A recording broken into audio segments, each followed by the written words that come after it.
pimpinan RSPAD Gatot Subroto. Terima kasih. Silakan Bapak.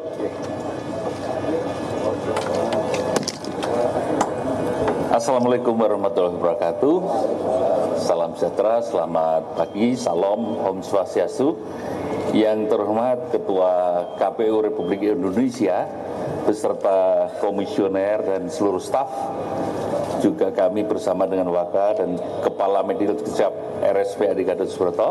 Yang pertama perlu kami sampaikan bahwa pada hari ini RSPAD Gatot Subroto siap untuk melaksanakan mandat dari Komisi Pemilihan Umum Republik Indonesia untuk menyelenggarakan pemeriksaan bakal calon presiden dan wakil presiden untuk pemilihan umum tahun 2024.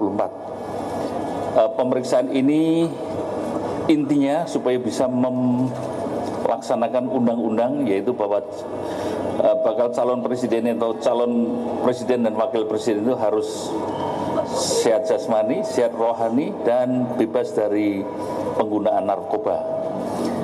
Adapun tim dokter yang melakukan pemeriksaan, kami juga selain dari RSPAD, juga dari kolegium terkait dalam hal ini, kami sudah bersurat pada Menteri Kesehatan dan telah memperoleh jawaban dari semua ketua kolegium yang diperlukan untuk menjadi tim pemeriksa pada pemeriksaan hari ini.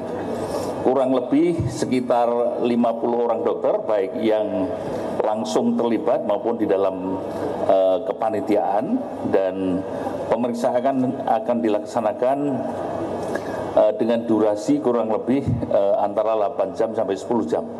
Sangat tergantung dari pengisian MMPI-nya dan sebagainya. Ring waktunya demikian. Kemudian prinsip dari pemeriksaan yang kami melaksanakan, profesionalisme, independensi, dan juga pemeriksaan ini dapat dipercaya. Ini menjadi hal yang sangat basic dan sangat prinsip dan rutin telah kami laksanakan di RSPAD Gatot Subroto.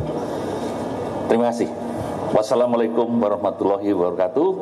Salam, Om Santi Santiom. Terima kasih.